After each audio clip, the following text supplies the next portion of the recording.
جس طرح ایک عام آدمی کا روزہ رکھنا ایسا ہی ہے کہ جیسے کوئی نامرد ہو اور شادی کر لے، ہفتے 10 دن بعد بیگم بھاگ جائے کسی اور کے ساتھ، پڑوسی کے ساتھ، بولے دیکھو جی یہ کیا ہو گیا، فیصل کی بیگم تو نہیں بھاگی۔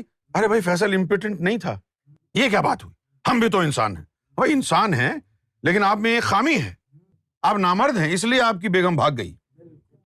آپ کو سمجھ میں آ رہی ہے نا بات؟ تو سب سے پہلے کیا کریں آپ، شادی بعد میں کرنا۔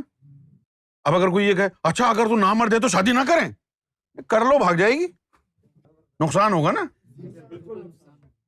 تو بہتر یہ ہے نا کہ پہلے آدمی مردانگی حاصل کر لے۔ اب یہ مومن جب روزہ رکھتا ہے تو کیا ہوتا ہے یہ دیکھنا ہے۔ جب انسان مومن ہوتا ہے اور روزہ رکھتا ہے تو پھر کیا ہوتا ہے۔ اب مومن نے روزہ رکھا، انرجی باڈی کو نہیں ملی، ہیٹ نفس کو نہیں ملی، نفس بھوکا ہے، اب نفس ادھر ادھر ٹانگیں مار رہا ہے غذا حاصل کرنے کے لیے۔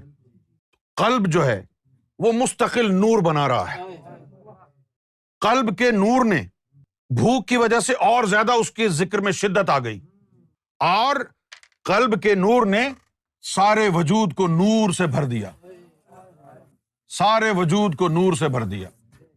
اب نفس بحالت مجبوری نور کی غذا لے رہا ہے۔ یہاں تو نور تھا ہی نہیں، یہاں تو کوئی اور غذا یعنی کوئی سبسٹیٹیوٹ اویلیبل نہیں تھا نا، اس آدمی کے اندر تو کوئی سبسٹیٹیوٹ اویلیبل ہی نہیں تھا کہ چلو بھائی اس کو نہیں ملی غذا تو کچھ اور مل جائے۔ تو وہ نفس آزاد تھا، خوب ادھر ادھر چھلانگیں ماری، اس نے لڑائی جھگڑے کرائے، جھوٹ بلوایا، فراڈ کرایا، بے ایمانی کرائی، سارے کام غلط اس نے کر۔ لیکن یہاں مومن کے ہاں ایسا نہیں ہوا۔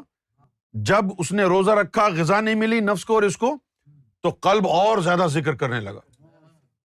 پھر تو نے قرآن شریف کی تلاوت بھی کی دن میں، جب قرآن کی تلاوت کی تو تلاوت سے نور بنا، قلب اور مضبوط ہوا۔ پھر تو نماز پڑھنے گیا، نماز پڑھی، قلب اور مضبوط ہوا۔ پھر رات ہو گئی، تراویح میں 2 گھنٹے تو نے قرآن سنا۔